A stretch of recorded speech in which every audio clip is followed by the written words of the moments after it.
Karen Alexander, and this is Jack Lazaro. Together we host the NoNDB Podcast, Tales from the Trailer. Thank you for joining us today. Like, share, and follow. So, Lynette Rimmer.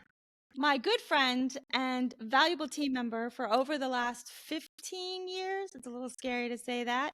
She is a remarkable woman. She's a hairstylist that started in the salons and has transitioned to film and TV. And now she's a department head. She's a personal hairstylist. She's got great insights, funny stories.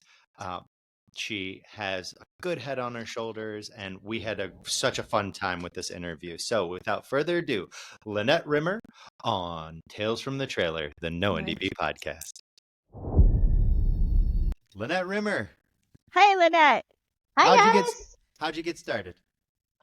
Well, I started out working in a salon. I already had a career. I had owned salons. I'd worked in salons and done every form of that you could. And as part of our licensing, we have to do continuing education. So I took a makeup class. That's what was available during the time period. I'd already been doing hair about 17 years. And I thought, well, let's do something I've never done before. So I took a makeup class. How old were your boys at this point? I think my kids were around 8 and 10. Oh, okay. No, they were younger than that. They were younger. When I met you, they were younger than that.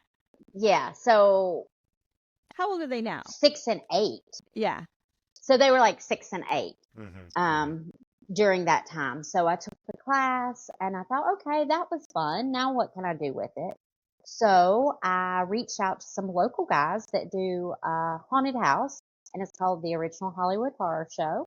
Oh, And the Jones Brothers. Shout out the to Jones the Jones Brothers. So I called them, and Dean was like, I sent an email because that's what I could find online. And I introduced myself and told a little bit about myself. And he responded right away. He said, I'd love to talk to you. I am working on Pirates of the Caribbean right now. I'll reach out to you in 2 weeks. Well, in 2 weeks, he's like, I'm still down in Hawaii. I'll reach out in another week. Another week went by and he's like, okay, I'm going to be home next week no matter what, whether this show wraps or not. I'm on my way home and we'll get together. So I met with him and I went out and volunteered for the horror show. That was like in August, and I worked all the way from August through the first weekend in November. Had so much fun, learned a little bit about prosthetics and did makeup and did wigs and all that kind of fun stuff. So that was my intro into anything like that. And had you ever thought that this is that you would like to take your knowledge doing hair and do film and TV? Like, did you like one day be like, hey, you know what? I could actually do that and get out of the salon and do some other things? That was literally never a thought. This was like so many people that are in the film industry. I wasn't looking to be in the film industry. I just kind of landed there. I mean, I wasn't trying to do that. The makeup class was what was available, and I was just looking for a way that I could do something with that. I mean, why take a class that you're not going to do anything with? Absolutely. So as soon as that show ended, they invited me to go do a movie with them. So my first movie, I was hair department head. And when I say hair department head, that meant I was the department because it was a small, low budget thing. And it was great. And that production company hired me 2 more times, which led to me meeting people that led to every job I've ever had. So what was the title of your first show? The very first one was called The Shunning, and it was about a girl who got shunned. She was an Amish girl, and she got shunned from her Amish community. Oh, so okay. That was where I started. Nice. And then I did a couple more after that with the same production company. Didn't you do one? Was it the War Room? Was it the War Room? No, is that not right? Yes, I did do the War Room, but that one came later. I mean, that one, I had actually already kind of grown a little bit in my career and done some bigger things. And then those were people that I'd met early on and called me back to be part of that. And that was definitely a fun thing. But those first jobs actually led to how I met you, Karen. I met a makeup artist who knew another makeup artist, and you were working up in Virginia, and nobody really wanted to come to Virginia to work. I was it's a kind of a funny story. Well, it's kind of a weird story. I was working on a film. I had a key that I had hired, but she was having some medical issues. So her mom was like, I'll work the first 2 days or first week, and then she can join us. Well, we found out she wasn't going to be able to join us because her stuff was a little more intense. And then her mom found out that she had a medical thing that she had to leave. So I was literally in Richmond, Virginia. No, we were at the military schools. Yeah, we were at VMI, Virginia VMI Military when this Academy. happened. And I was like, I don't have a key. I'm working on a very, very, very low budget Civil War film. We had a cast of like 12 kids. And then what they were doing is they didn't have any money. So every 3 days we got a name, like an actor would come in. So we had like, but we only had them for 3 days. So we'd shoot all their stuff. And then the next 3 days we'd shoot all the next stuff. So we had this weird Civil War thing happening. And it was the same time they were filming Killing the Kennedys, I think is what it was. Netflix. And Netflix was throwing money at people. So nobody wanted to leave that to come work on a show that was like a $3 million Civil War movie being shot in the summertime at the State Farm in Virginia. If anybody's ever been there, they understand what I'm talking about. It's a prison farm. And I walked into background and I looked at the couple of different people, and I looked at Lynette and I was like, so what would you think about, working for the next 3 weeks or 4 weeks or whatever it was? And she looked at me and she said, can I have 2 hours?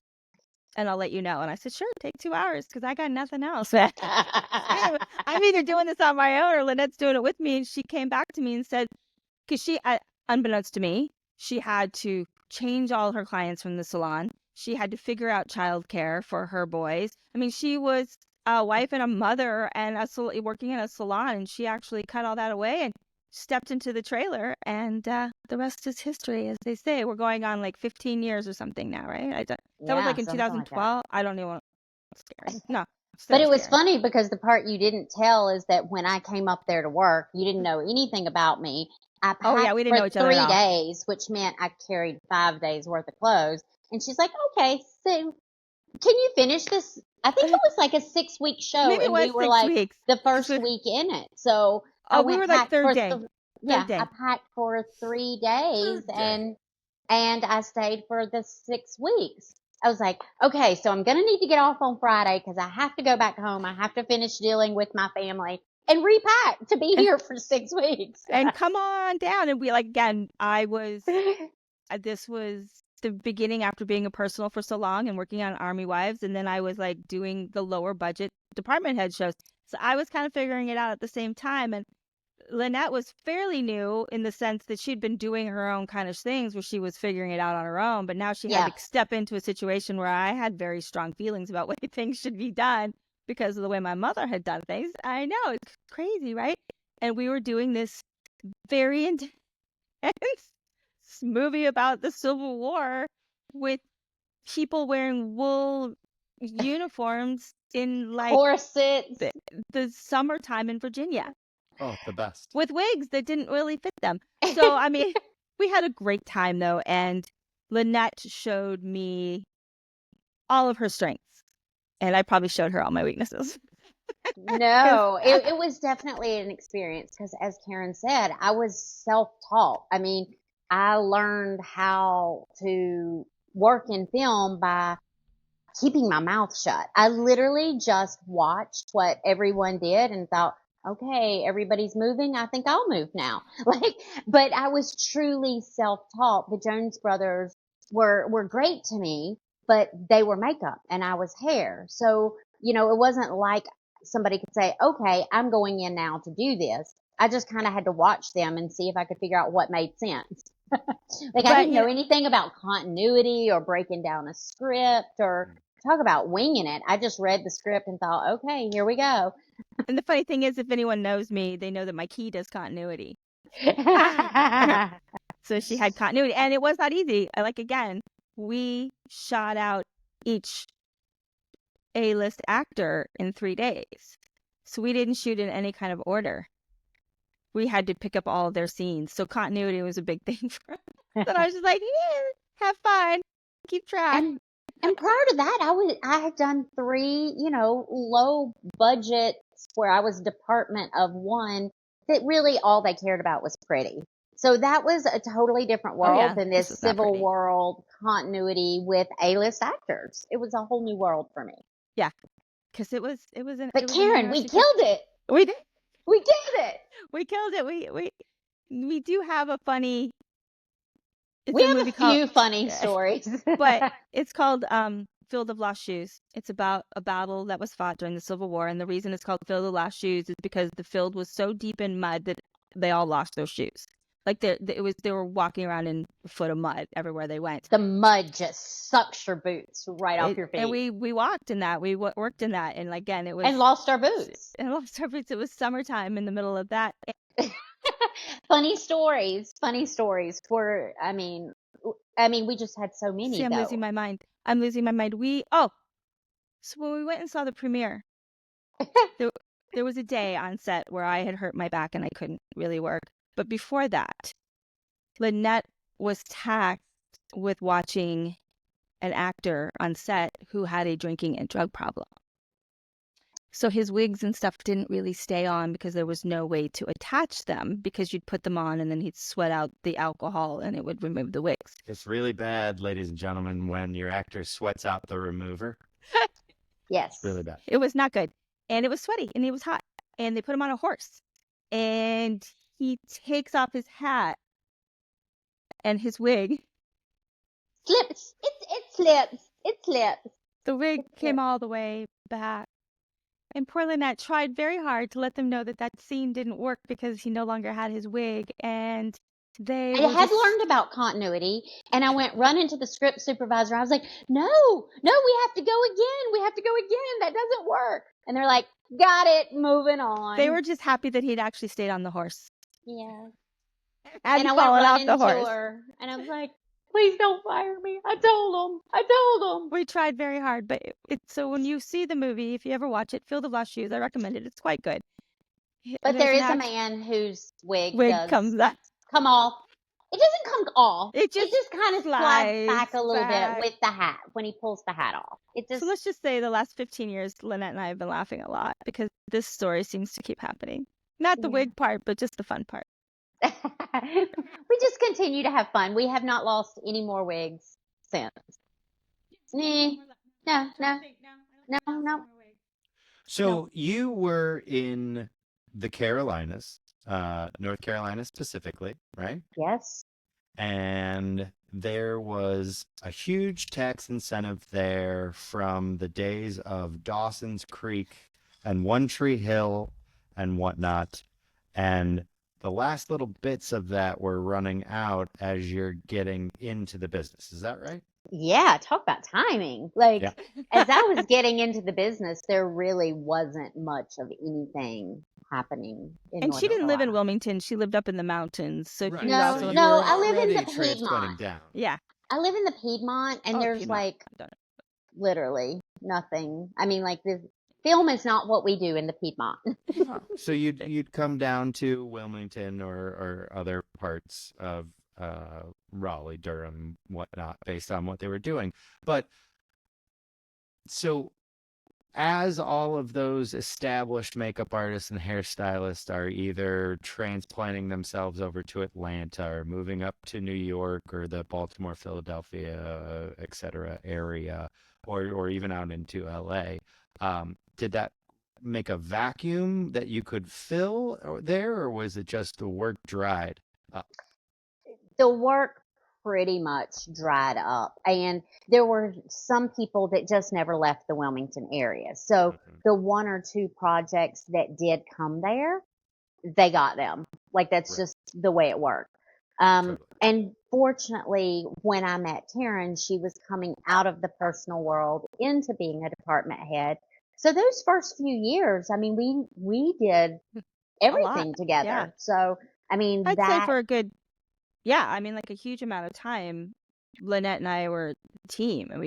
So if I worked, she worked, which was great because, but we were moving into the Atlanta area. We did do a lot of things that were smaller in Charleston, things like that, but we did have to eventually move into the Atlanta area to We join did the That's where- Charleston, and then you came to Wilmington.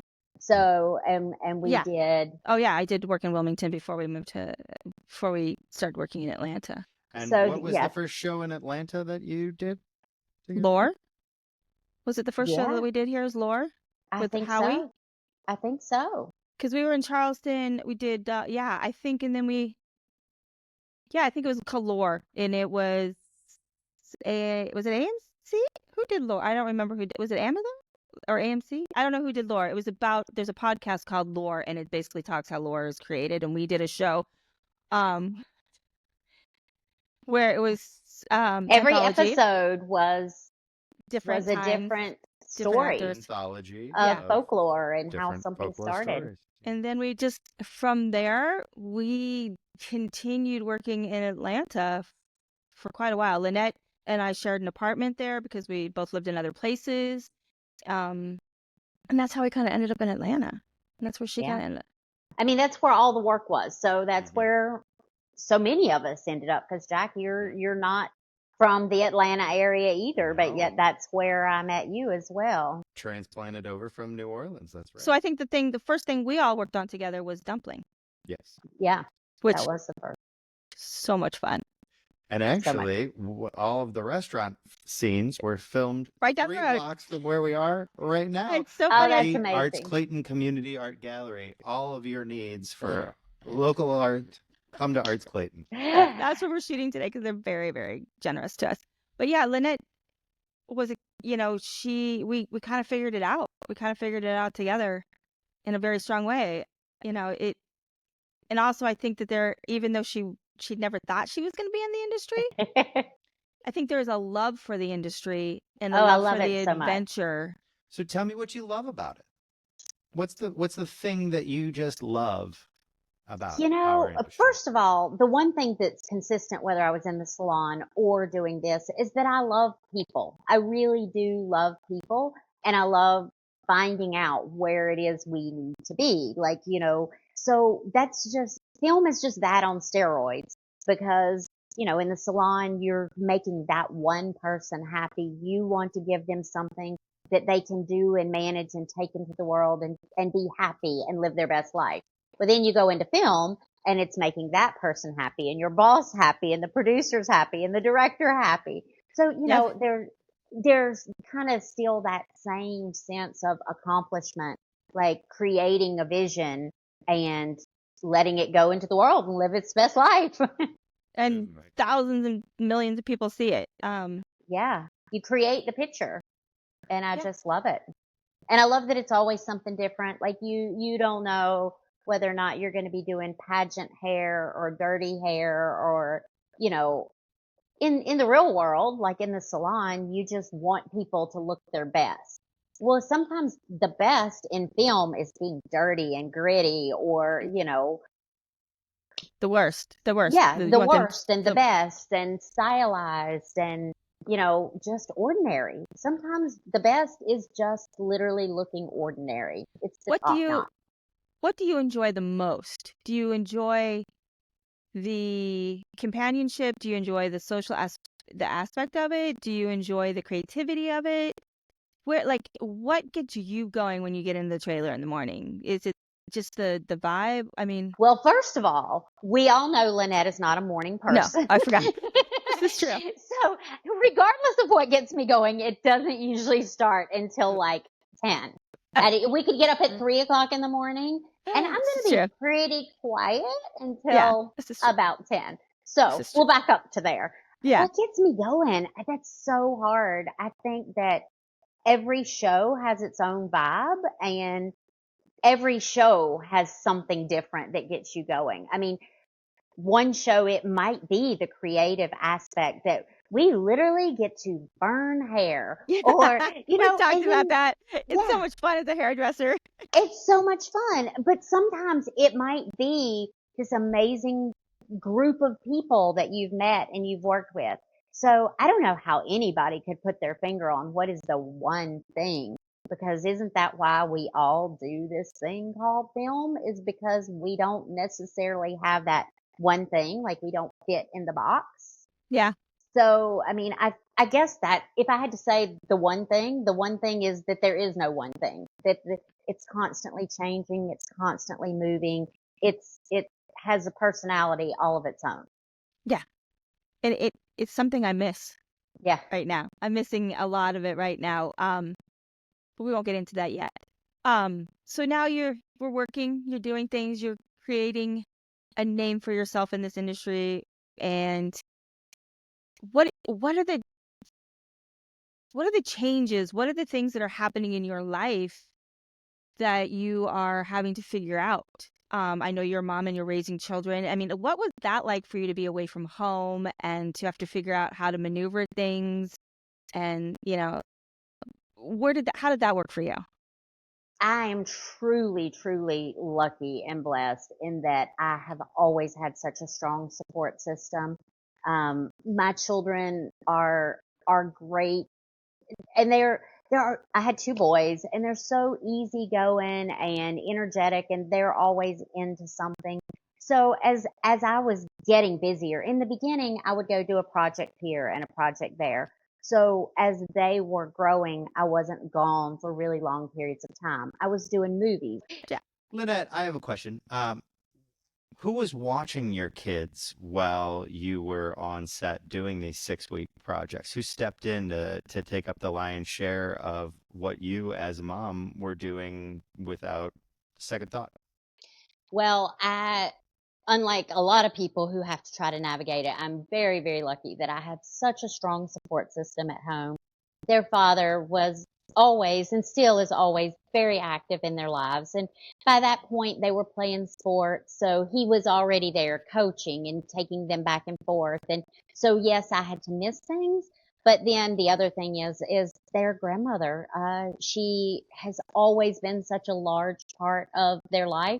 So going back to that moment when Karen said, "Oh, you were going to be here for 3 days. Can you stay for 6 weeks?" Their father was the first call and my mother-in-law was my second call, because even though he said that he would work it out, I mean, I reached out, I called her and I also asked her, because even though she already had such a strong role, that meant there was definitely going to be more for her to do. Like, he worked full time, so there was going to have to be somebody there sometimes to be with the kids after school or to pick them up. So I was lucky that I already had that support system and that they already had the people that were consistently in their lives anyway. So how did the family react when you're like, I'm doing film. I'm going to do this. How was the reaction with the family and the boys and everything? I mean, I'm sure your boys have supported you, but I mean, that must have been a weird thing. But like, hey, mom's decided she's going to jump into this. I guess that I've just always done things, maybe not as big as a huge career change, but I don't think they were young enough that they, I guess, didn't even realize that everybody doesn't do that, for one. Yeah. And, they thought it was pretty cool. But even when I went and did it, little boys can be hard to impress. I mean, this is true. I thought I was doing some pretty amazing things. And during that time, that was kind of the beginning of the Walking Dead universe. Yeah. And my kids looked at me one day and said, well, we'll know you've made it when you work on Walking Dead. And I'm like, okay. So this is what it's going to take to impress you. Of all the things, you're going to know I've made it when I work on Walking Dead. I'm trying to think. Kids are a tough audience. They're really tough. They really are. I'm trying to think what was the first show they came to visit. I feel like they were really young, but I guess they weren't that young. But I remember them coming one day. I forget what. Under the Dome they came. Okay. But nothing before that? That must have been fun for them to come see you at work. Or was it like, whatever, mom's just doing her shit? They came and they were extras in one of those first little movies that I did. Okay. And I will tell you, their dad said, please don't ever ask me to do that again. I'm not cut out for this. Because, of course, I had a job to do. So my kids weren't with me.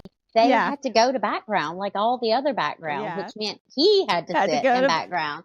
So, God bless him. He's like, please don't ever ask me to do that again. I'm not cut out for this. Let's pray for background. Yeah. God bless Yeah. him for doing it, and let's pray for background. Yeah. Yeah. Perfect. Cause I don't know how, I mean, that's why I try so hard to be so kind to background, because that's a tough job. It's a tough Oh, job. it is. It's a really hard job. It is. When you have to bring your own crafty snacks, that's a tough row to hoe. It's a tough, long days I of think my lots favorite of is like unknowns. the favorite is the first day everyone shows up and they're always wearing the wrong shoes. But then the second day, there's chairs, there's blankets, I see books, you see things at their computers. You see, like, they're like, oh yeah, yesterday I learned a Not doing lot. that again. Not doing that again. I need a place to sit down. Phone chargers Oh, the and whole thing. The whole Do you have a good story about your interactions with some colorful background characters from your Wilmington days, or wow. Wilmington has a really great, because they did have such a strong market for so long.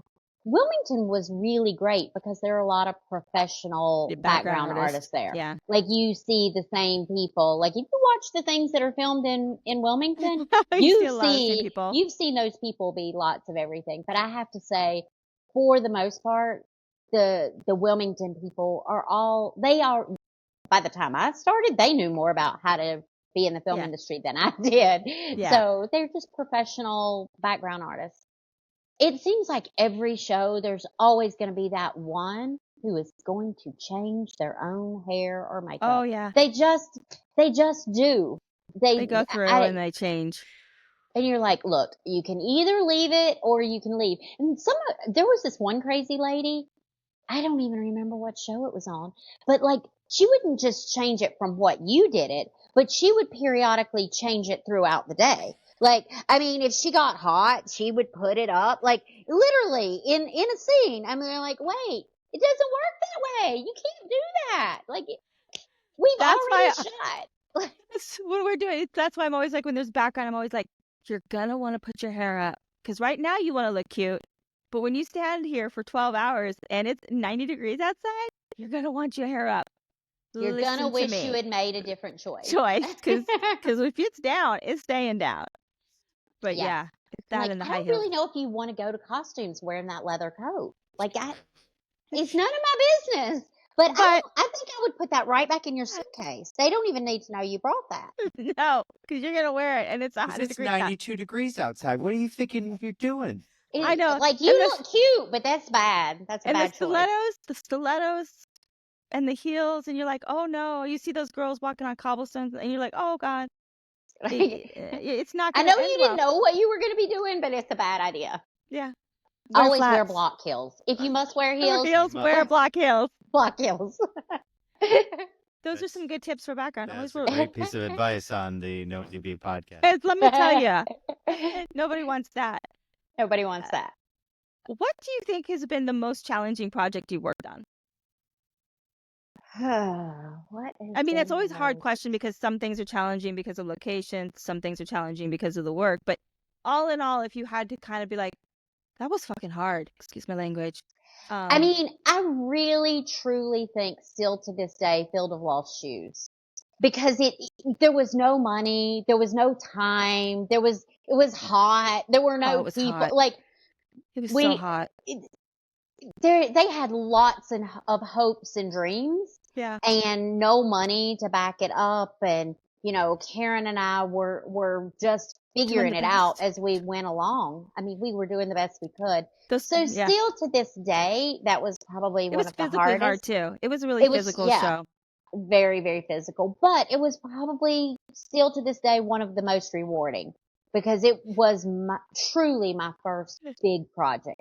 It was my first project to do hair and create real looks and follow a story through. I mean, it just, because things happen to them. When we see the boys at the beginning of the movie, they're students, they're children in college, they're in school, they're in high school, they're in college. And to watch the progression of them having to literally go from a classroom and go to war, and then the dirt and the mud and the fighting, and that was it. It's probably the hardest, but also the most rewarding. We even had a young actor, I forget his name, and it had to be the moment he went through puberty. Because he That went would from be being Nolan Gould. That Nolan, would be yes. Nolan Gould. He Yeah. went in as a cute little boy, and by the time we finished, he was slender. Yeah. And On his way to becoming a man. his voice was changing, and it was an interesting, like I said, we had a group of like 10 or 12 boys, and Nolan was the youngest. And those Mhm. were a great group kids. of guys. And they were so great to Nolan with him being younger. But yeah, it was the hardest, but probably the most rewarding. What's the easiest job for Lynette Rimmer on set? What's the easiest aspect of your job? What is the easiest aspect of my job?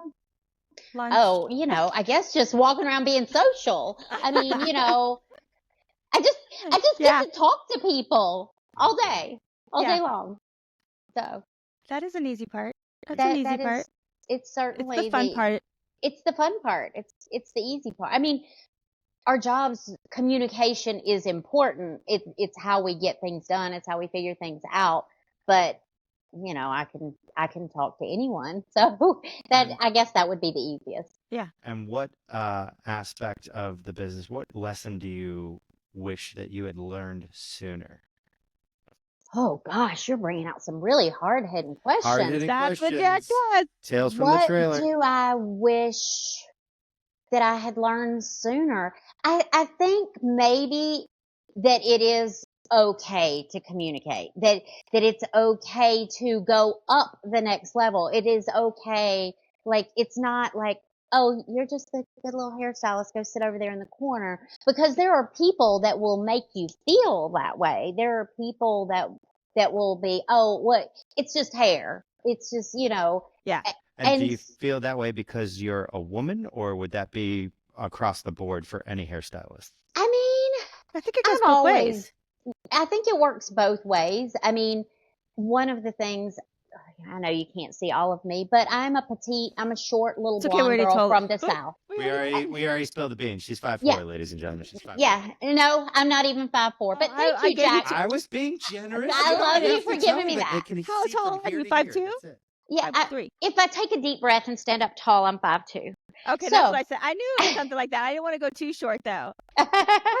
So I am this petite little blonde girl with a Southern accent. So you have to bear in mind that a lot of people that are coming here from New York and LA, and even Atlanta is a city. And I'm just, this little small town girl with this Southern accent. So, how much of it is as an industry, hair and makeup doesn't seem as important to some people as, the camera or the lighting, or so there's that regardless of who you are. But then you add to that I'm this, petite little blonde girl from the South. What some people may choose to see as a weakness, I choose to believe is a strength, because they underestimate Lynette a lot. They underestimate, and, I just feel like, okay, let them think that. Like, it doesn't change who I am or what I'm capable of at all. So, but I did have to learn that sometimes you have to put yourself in people's way, and they will try. It's a busy, fast-paced industry. I would like to believe that most people don't do it out of disrespect. Everybody has a job to do. And sometimes you literally have to put yourself in their way to get the answers you need. Absolutely. And I do think that was hard to learn. Okay, pick your moment, like find your time. But yes, you can ask the question. You can always ask the question, because if you don't ask the question, then that's on you. Like, if you ask the question and then somebody wants to change, fine, change it. Because you might ask the question of this person, but what you don't always know is that 3 people have deciding power. So, even if you ask the question, somebody might still say, okay, that doesn't work for us. Yeah. And I know that Jen and I had a long conversation about this on last week or a couple weeks ago. And Jack and I have had this conversation as well, that we're there to do a job. Yeah. And sometimes our job involves getting as much information as we can. And we are again, hair and makeup sometimes are kind of put on the back burner a little bit because it's like, we'll just figure that out. The fluff and puffs, the vanities, the glam squad, the wrecking crew, all those amazing things that they like to call us. When it comes down to it, we're the closest thing to your cast. Yeah. We're the closest thing to the person that you're going to film. And it's amazing to me how many people don't understand how important our job is. I agree. I think that is one of the most underestimated parts of our job is that, yes, we're there to establish a look, whatever that look may be. But more importantly, everybody on set doesn't understand that we're helping set the tone for their day.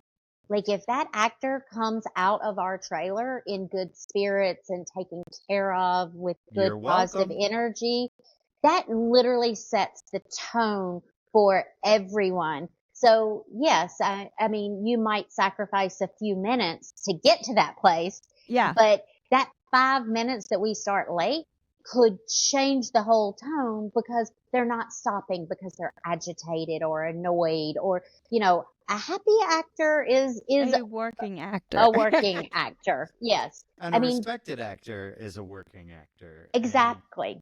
And, we build those relationships. It's not there that we're not coddling them. They're not divas.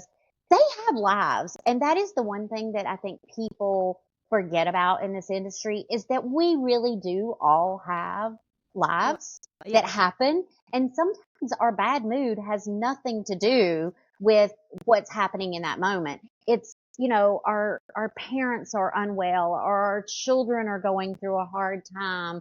Or you just miss them because you haven't seen them because you're working out of town.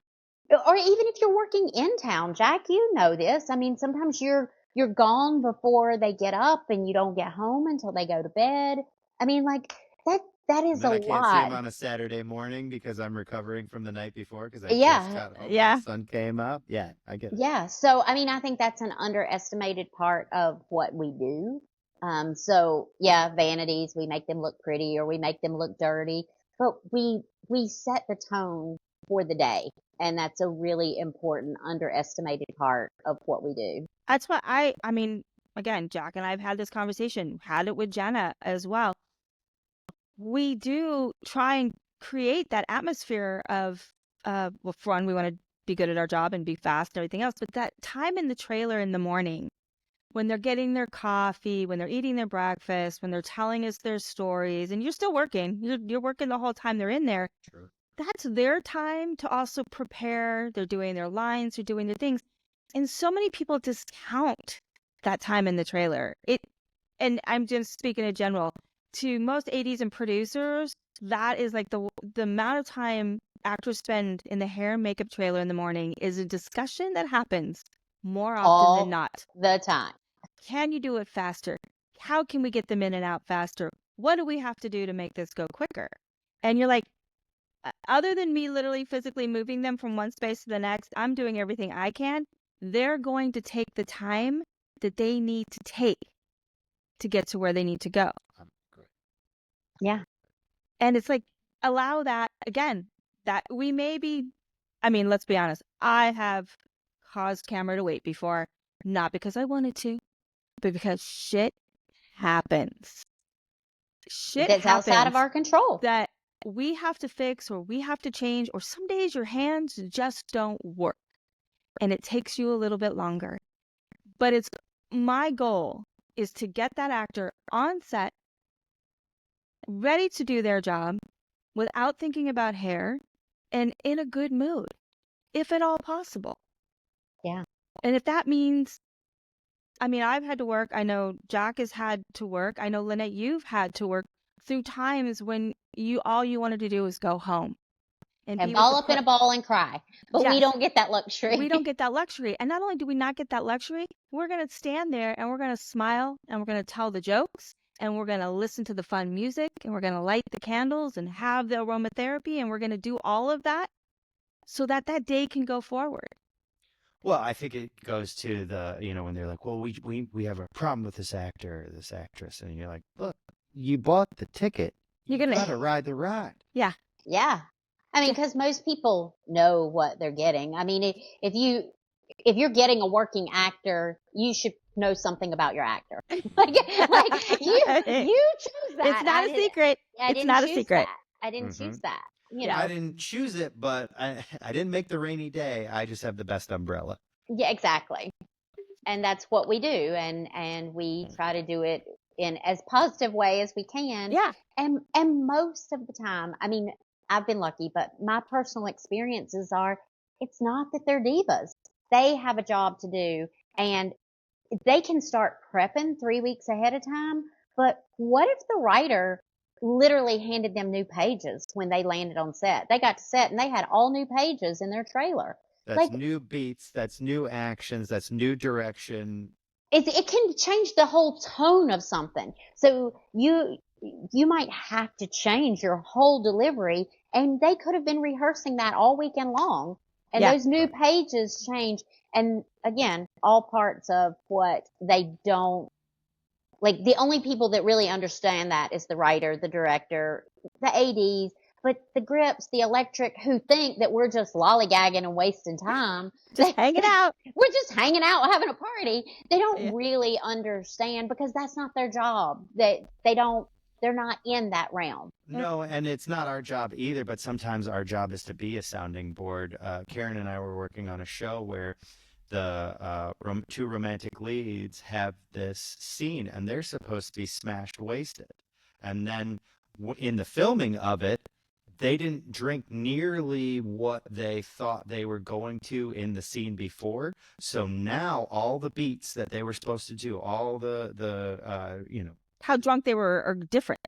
So how can that actor be saying those things from a drunken bit when he's not drunk? So where does that come from? I don't have that answer for you, but I'm here while you're talking it out and trying to figure it out for yourself as a sounding board. And it is such a great time when you can take those couple of seconds and be there for that person, because in that instance, they're just a human being trying to make their day, same as you are. We're all in it together. Right. Exactly. And that's the other, I mean, that's the thing I miss. The community, the sense of community, the sense of at the end of the day, it can be a shit day. It could have rained. We could have had delays.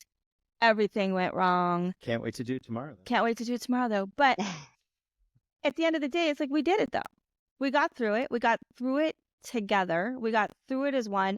I just worked on a show where the days were exhausting and physical, and for our lead actress. And at the end of the day, every day, when she came into the trailer to take off the stuff, she said, "Thank you guys. Thank you guys for standing next to me and letting me say the things or complain or sing songs with me or whatever, just so I could get through this day, because I do have to do it again tomorrow. And I need to leave it here. I need to leave this exhaustion here, and you guys help me do that." And that's when I'm like, oh, we are in this together. We are hair and makeup. We are the people that they never, on set, they always stick us in the corner, or you're in the way. You're always, Wherever we set up is going to be someone else's spot. We're always in camera's way. We're always in camera's way. My chair is a divining rod for where Video Village is going to be. Yeah, that's how they know. Down and then you need to move. Video Village is be. But that's the sense of community is so strong, and I'm feeling it. I'm feeling it even now.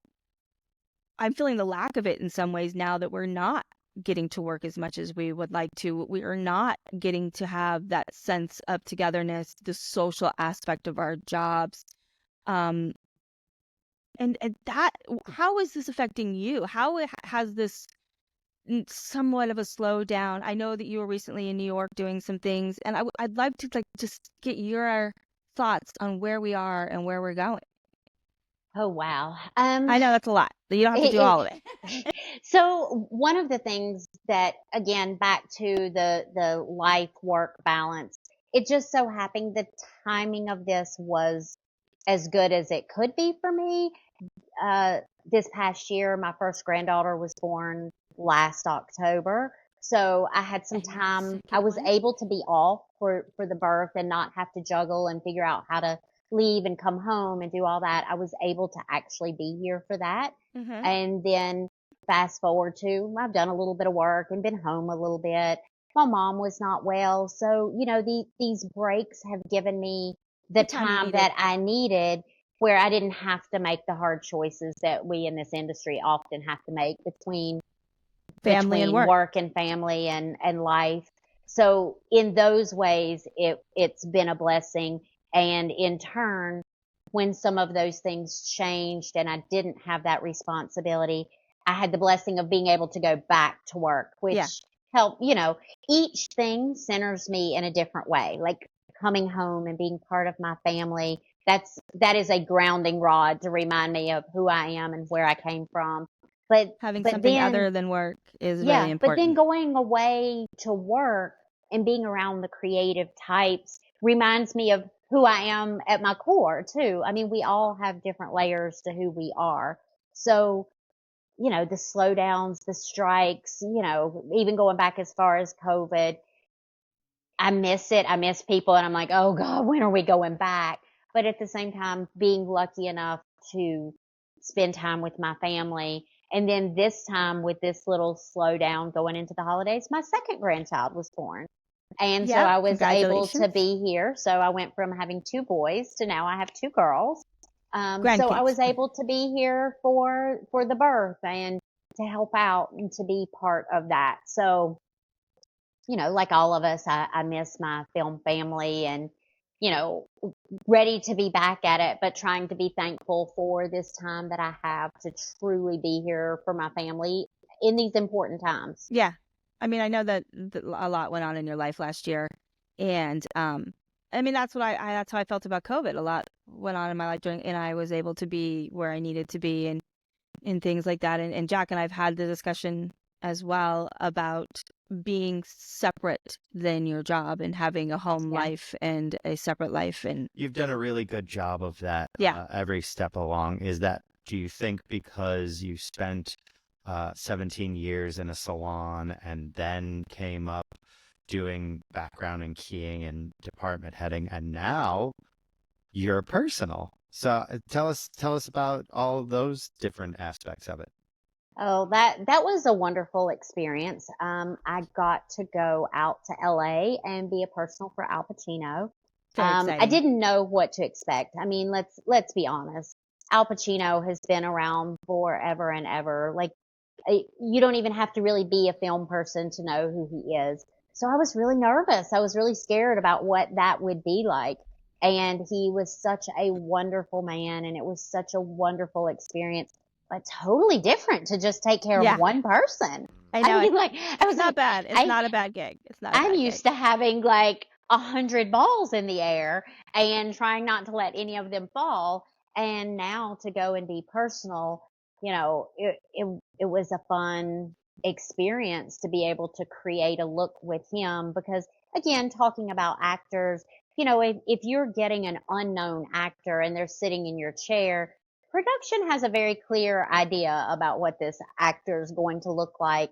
And aside from if they prefer a left part or a right part, Yeah. you're Yeah. probably getting the look that production has in mind, as opposed to when you're doing someone like Al Pacino or Jenna that you spoke of earlier. Like their roles are larger and their character development tell the story more Yeah. so than, a smaller pop in, pop out role like that look is totally different in the conversations that you have. So being a personal was a whole new world for So me. as a key or a department head, you can kind of be the bridge between the actor and production. So to production, you could be like, well, I've had conversations with the actor and they feel Right. this. Or Right. if you've gone from the opposite way, during the production meeting, hello, actor, during the production meeting, Hello, they actor. all had this to say about what they thought your character was. And Right. I find the bigger the actor is, there's no guarantees whether or not they're going to be a part of the get along gang or if they're going to have really, really important things that they have, hung this character on the Yeah. fact that they've got a comb over or How they something. see it. Yeah. Yeah. So how do you act as that bridge, and how is that different in personaling versus department heading or keying? Well, the interesting thing, I kind of found out after the fact that prior to going out and working with Al Pacino, it was kind of said, oh, it's okay. He doesn't even need hair. Like, we can just have the makeup person do his Oh, hair too. Like, I love that. it'll be fine. We don't need hair. And the makeup person, Johnny, um, he's like, I don't do hair. You definitely need hair. Well, Al's person that has been with him for a long time wasn't available. So I got this wonderful opportunity to go out and do it. And so now I'm coming in, like, I already knew I had the job. And now I'm kind of finding out after the fact, oh, they didn't even think we needed hair. Yeah. So I've read the script and I was like, well, what does this look like? And I also don't really know Al yet and what that relationship is going to look like. Mm-hmm. So I literally come in with all sorts of ideas for someone that they think doesn't even need hair. Like, I have wigs, I have extensions, and the makeup, his character's going to have scars, and he's a king and he's a warrior. And so he's going to have scars and things on his, and so the whole conversation started out being all about makeup. And I'm just quietly sitting there and I'm like, all right, I'm this little, again, back to the little petite blonde Southern girl sitting over in the corner, just kind of waiting my turn. And then I get up and I have all of these things, and they all thought that they wanted his hair shorter, and then all of a sudden I come out with this wig that's not even really prepped, because I don't even know, it's an expensive wig. Like, I don't even know if they're going to even hear anything about the wig. And I've just kind of got it tucked down and I put it on and I hold it up there and they're like, oh, wow. Because at this point his makeup is done and he's not in any costume. But as soon as I hold the hair up, they're like, oh, well, like, this might be something. So then I step away and I'm like, okay, they're willing to hear me out here. And I'm starting to prep it a little bit more, and I put it on and I clip it on. And at this point it's Al and, Johnny Caglione and his personal assistant and the director and I have a whole room full of people in here who thought we didn't need hair. And then all of a sudden that whole vision is changing. And they're like, oh, wow. Like, he really looks like a king now. Like, he really looks like what we didn't even think he needed. And so that was my first meeting with him. And of course we step away. I take a day and I actually prep the wig, and I choose to prep extensions so that I have two different ways to go and show him. And then I start doing research about these, kings and warriors. And I come back with other accessories and hair pieces to put in his hair. And it just changed the whole tone of it in a direction that nobody even really thought. But it's like we've talked about, you read the scripts and the actor has a vision of what that person looks like, and we create a vision of what that person looks like, and the director has a vision. And in a perfect world, you find that place. And it's, sometimes showing them, sometimes it's talking about it, sometimes it's all of the above that you get to where you need to be. It's funny, my mom always says Captain Hook wouldn't be Captain Hook without a wig. Right. Yeah. People don't think hair is important. A lot of people don't. Makeup is the important thing. So not going against you, Jack, but the prosthetic people, the rubber guys, that's the important shit. And it's like, but we're the thing that's going to pull it all together. And if you give us an opportunity to help you tell the story, let us help you tell the story. And it sounds like they were open to listening to you, but not only that, you were prepared. Right. I had something to show them. Yeah. You didn't walk in there and were like, hey, whatever you guys want. You knew what you wanted, and you had the knowledge and the ability to back it up. And I think you can be a 5'2" blonde woman from the South. And again, I keep referencing Jenna, but she said so many amazing things.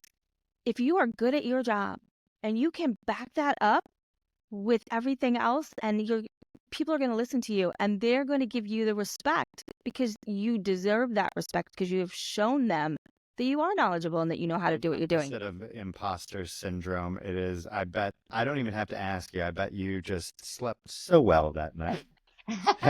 Feeling so fulfilled.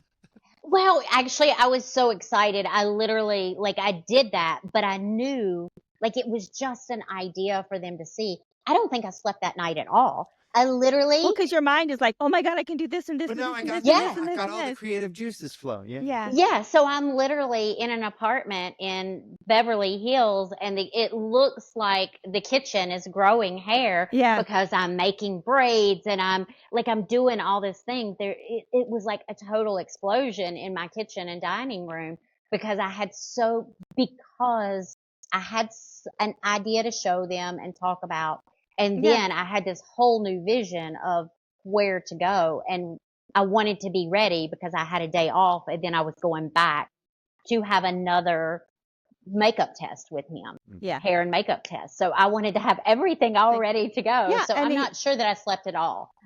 but it's the excitement that keeps you going. It's that I can't tell you how many times I've done hair in my hotel room.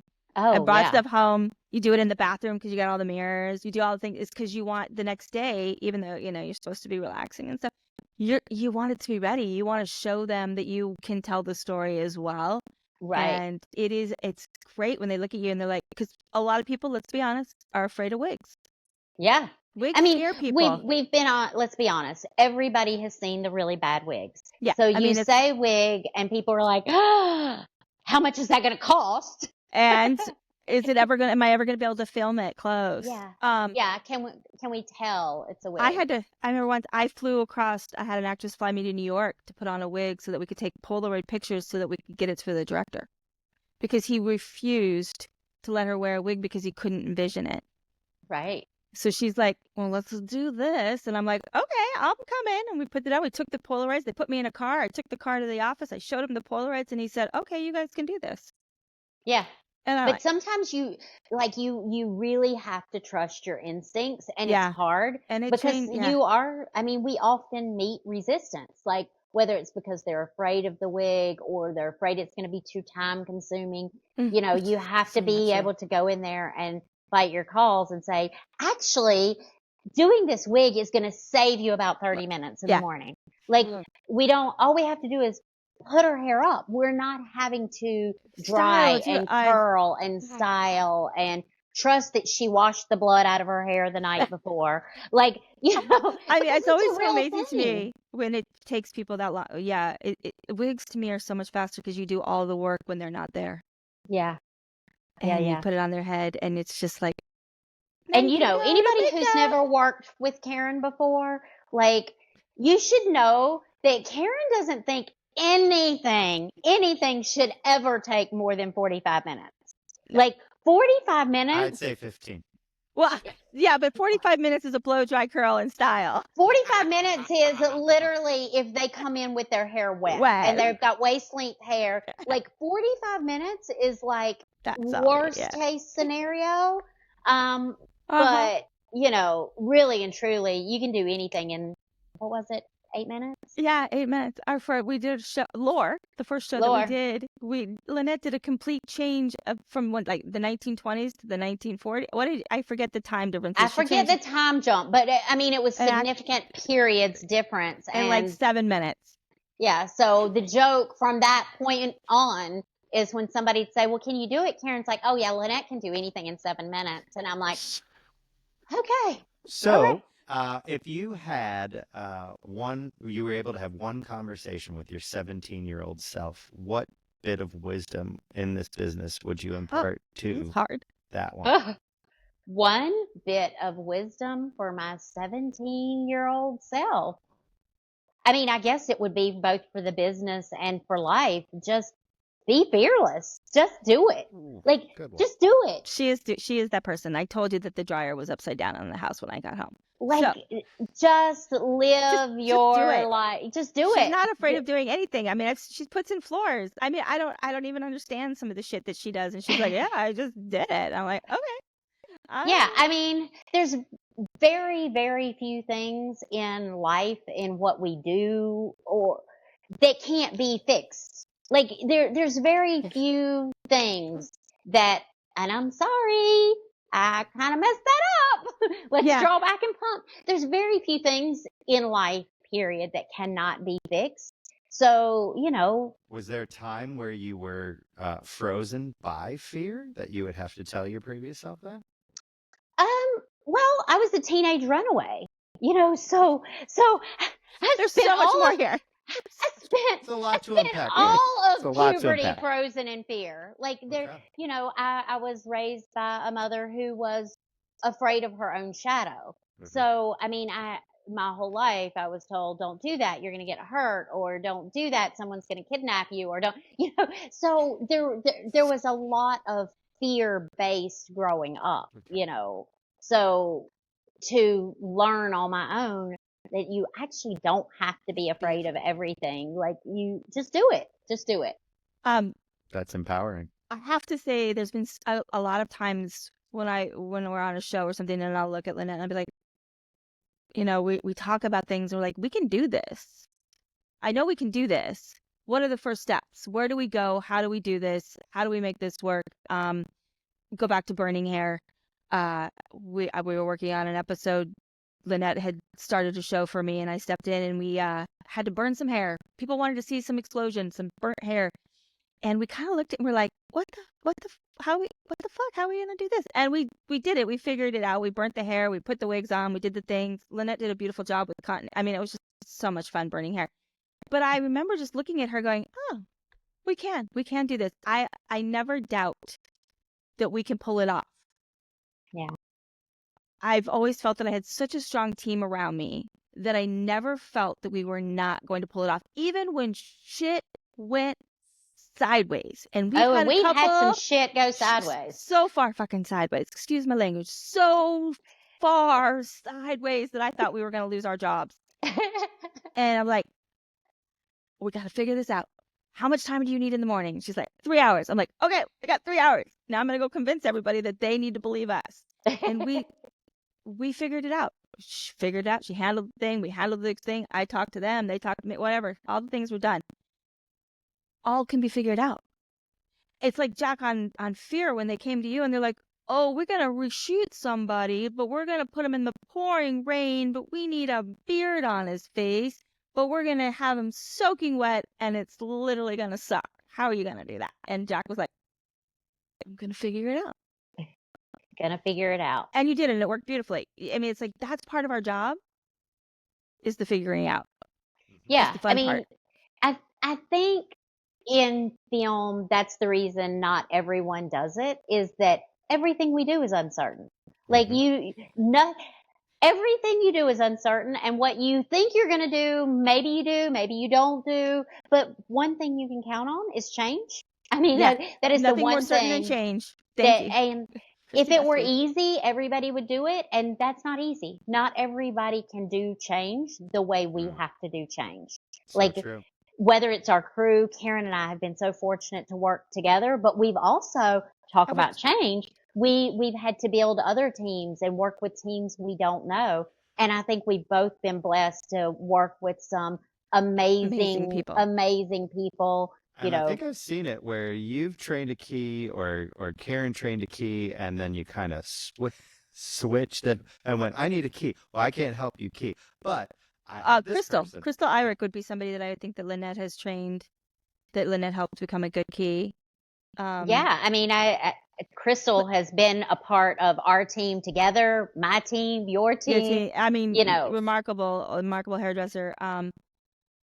Crystal Irick on the next. Yes, I would love to have Crystal on. That's on. She's on my list. She's on the list. Crystal, they're coming for you.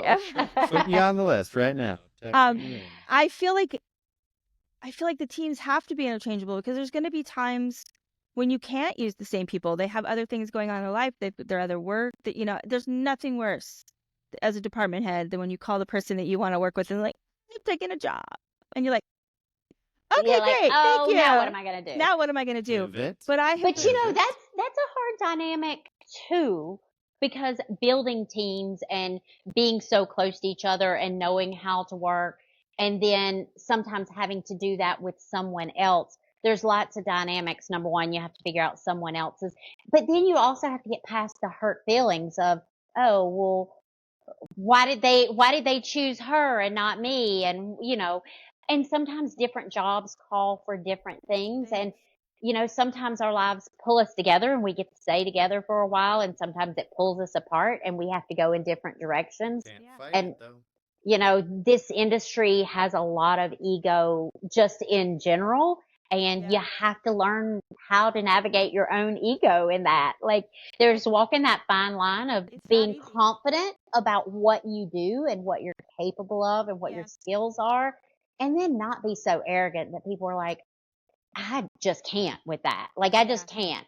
So Yeah. there's that fine line of confidence and being self-assured without the ego and the arrogance that can go with that confidence. Absolutely. And I mean, I know that there's been times when my what is it, butt hurt, and I'm butt hurt, and I'm pissed, and I'm butt hurt, and I'm not Does going that to be get nice. does that get edited No, out? no, butt hurt is definitely. I have been butt hurt on several occasions, and I've worked really hard to learn how to deal with being butt hurt.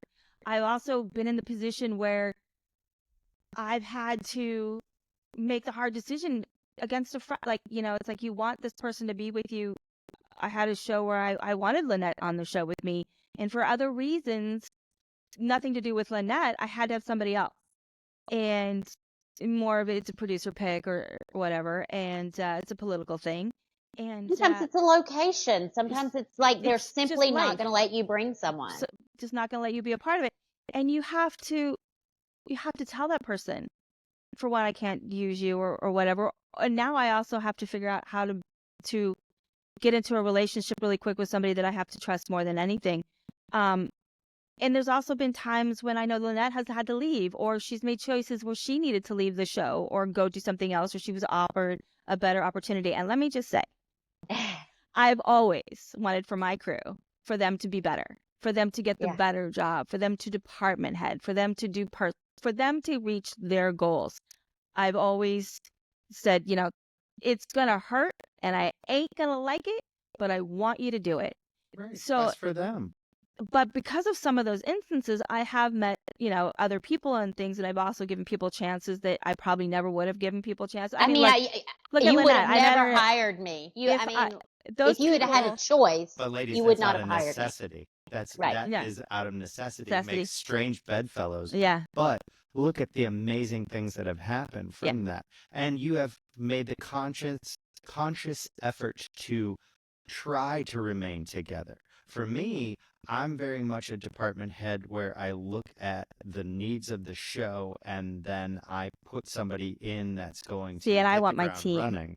And Karen wants her team. Well, I want but, my you team know, I too. also know there's that no ego here, but it's not like there's anything I can't do. Correct. The It's thing 7 is, minutes. because I It's also 7 know minutes. my team will be able to handle everything.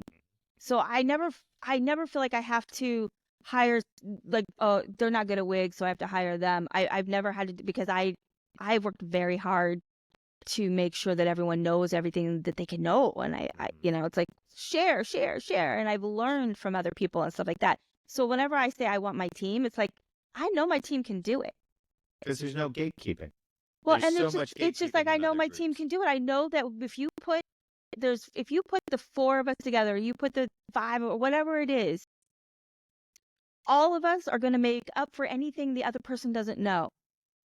We're going to be able to share the information. We're going to come up with the ideas, and nobody's ever alone. Nobody is ever alone. Having backup is a great thing. Well, and not only that, I do it's just, think that's an important part of what we do. And I think in working as a team, I have been fortunate enough, whether it's you and I, Karen, or me Yeah. and Joni Shea, or, Yeah. I've never been in a situation where I felt like my team was going to hang me out to dry or leave me to struggle through something on my own. However, I have friends who have different experiences, who And they they have had that. literally have been given something that they were not equipped to do with And no support or direction. And there's nothing worse than being set up to fail. And lo and behold, it failed, and you're like, well, yeah. And it's not your fault or the person's fault when they weren't given the information or they weren't the right person for the job, or yeah, I mean, it happens. We all get into situations where we need help. Yeah.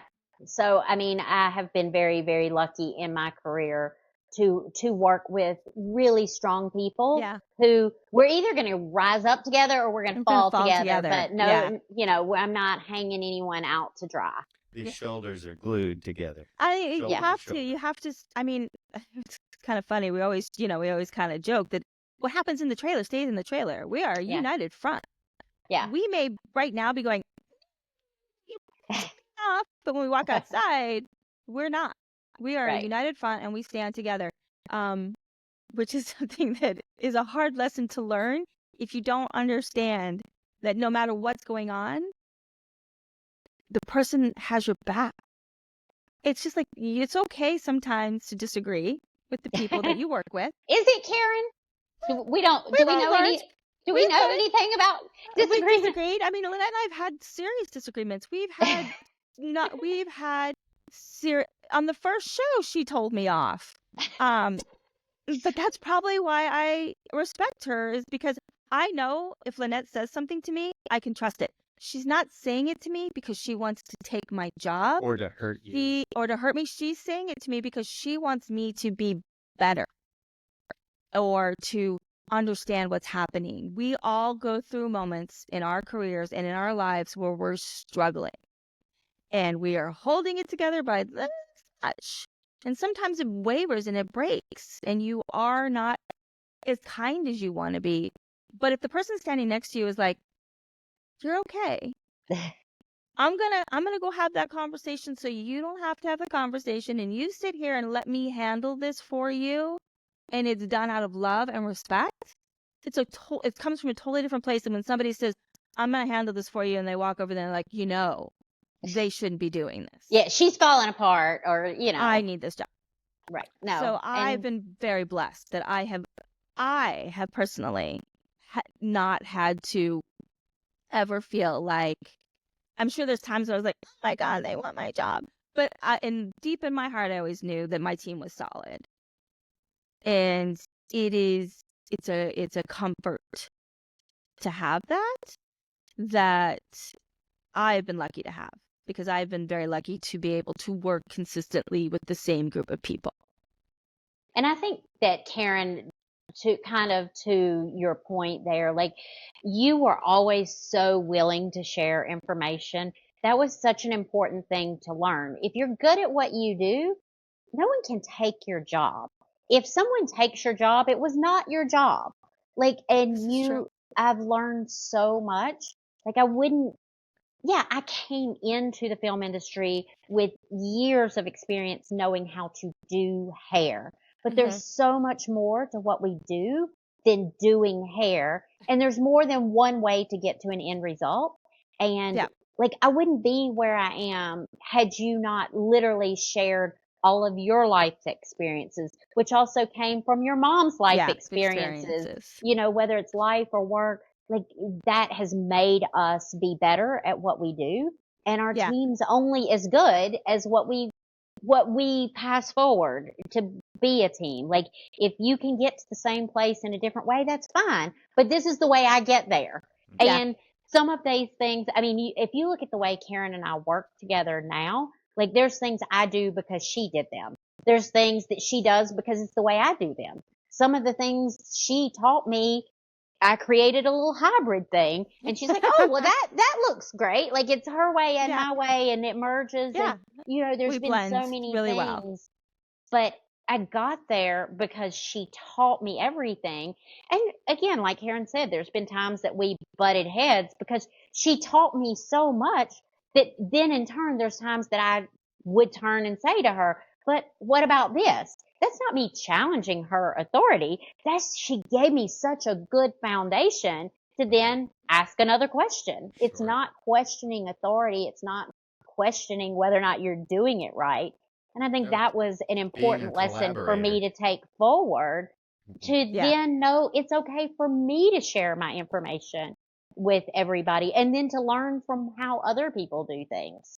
Yeah. That's a really great answer. This has been so much fun, and I want to move and pivot to our hard-hitting questions. Oh, hard. These are the best ones. Oh, I it's know. just now getting It's hard? hard. Oh, Mhm. Actually, these are the fun, These are hard-hitting the fun questions. hearts. okay. All right, here we go. I was First thing, because everybody has their thing, and it is, what is your favorite crafty snack on set?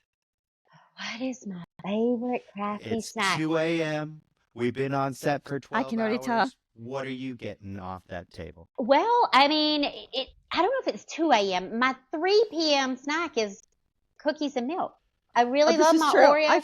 I really love. How are you just finding out about this? Actually, a glass of milk.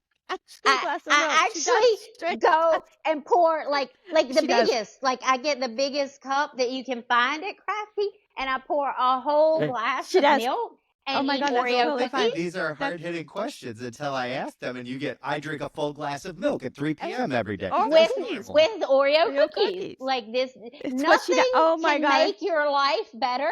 Jack, quit laughing at me. Nothing Wait, can I'm laughing. give you a good feel good more than milk and cookies at 3 in the afternoon. Three. You heard it here, folks. You heard Try it here it. first. Try it. Try it Okay, before try you it. knock it. I Try won't it. You'll knock love I'm it. not knocking. I might knock candy corn, but I'm not knocking this. It'll bring out the 3-year-old in everyone. Just have a little milk and cookies and get your panties out of a wad and be ready to finish the last part of your Finish day. You go over there, you enjoy your cookies and milk, regroup, and you come over here with a better attitude. Yes. Exactly. Okay, I have one. What is your go-to breakfast? How do you start your day? Oh, right. Oh, boiled eggs and bacon. Mm. Yeah. Drink I of love choice? these questions and these answers. Oh, my drink of choice. Well, all the time, 24 hours a day, if I'm awake. Hold on. Diet. I think she's already Diet. used it in this dress. It's Diet Pepsi. There it is. first Yeah. thing in the morning. Yep. Yeah, for sure. The only alternative to my morning routine is that my last few years is I Yeah. have like a whole protein shake bar. Like Yeah, most trailers have a coffee bar. Oh no. I have like a whole protein Protein. shake bar, and you can have vanilla and strawberry. You She can does. have chocolate and peanut I butter. think there's a birthday cake one or something. There's a birthday Yeah. cake. Is do you mix that into milk as well? No, that is my one bit of water consumption. Oh, okay. That's all. Is she that That's I your water do- for the day? that's my water for the day? doesn't. It can be 100 degrees, and everybody's like, "Have you had some water?" It's like, I had a protein shake this morning. Does that count? Yeah. Here, Uh, let me have it's- another drink of my Diet Pepsi. Yeah, it's true. There Yeah. was a year of water, but there was also a year of color, but we won't go into all that. But the year of water also ended up being, when someone thinks you can only retain so much water, they are wrong, because that is also, in trying to be healthy, I also gained 20 pounds in the giving up of Diet Pepsi and the drinking water. So that didn't work out well for me, so I'm back on the Diet Pepsi. Back on the Diet Pepsi train. Yes. Oh, that's great. Yes. What is a two-part question? And what is the best wrap gift you have ever been given? And what was the worst wrap gift you've ever been given? My best wrap gift actually came from Karen, and I still use it for every show, and it is my leather binder with my name on it. So I use that. I use mine too. You know, we're old school, and although we have all, with tech COVID, we transitioned even more to a digital world. However, there are some things I am always going to print out, and I'm going to have them in my binder so I can flip to them very quickly. And that binder might as well be classy. I mean, clearly, it's worth worth printing. printing. You might as well print it. Put it someplace. Paper and pen girls. We still do Yes. the list. We still do that. I mean, I can do it digitally, yes. but I still, there are certain things that I You wanna like to feel it. have my paper. We're Paper, very pencil, tactile binder, people. like my And, binder. which T-shirt were you given that you're going to say is the worst wrap gift? What's the worst wrap gift? Do you have a bad wrap gift? You know, my thing with the wrap gifts, as much as I love these wonderful things that you can wear, I would really love to know how they go about choosing those things and the sizing of it. Because when you fill out the little form at the beginning of the show where it asks your name and all your information, and then they ask your size. Well, generally speaking, if I walk into a store and I shop for myself, I buy a medium, and it usually fits. Well, I don't know where they get their mediums from. I know, Like, everything's I Are they have swimming in it, jackets. or are they tight as No, I swimming. literally have jackets that, Jack, you could move into it with me and we would still be fine. And it's a medium. And it's a medium. And I have t-shirts that my granddaughter could wear. So I'm not really sure who is tasked with finding these things, but The they sizing is need to weird. go with a more reputable site and maybe not get it off of, I don't know, what's Timo, what is it? Timo. Maybe not No, no, order the Alibaba. t-shirts Alibaba. from China. It's sure that a Chinese t-shirt medium is going to fit my granddaughter. So Yeah. Sure. Yes. so clothing wrap gifts So that hard. do not fit is Standard size. Yeah. like, could we just do some kind of standard sizing, Yeah. or maybe send a heads up of what it is that you're buying? Maybe So that you send can some mark the examples. size down. I know. Like- I'm glad Lynette has such lukewarm opinions. I mean, all I can say is one day all of these shirts are going to make a lovely quilt. Yes. What do you like to do at lunch? Do you prefer to eat or do you like a good nap? I am definitely an eat person, but I have learned, because anyone who knows Karen knows that she will eat very quickly in order to maximize nap. So if you're going to work with Karen, in the dark. you do. Yeah. If you don't like eating in the dark, don't come to work for me. Yeah, don't, or at least don't plan on being in the trailer at lunchtime.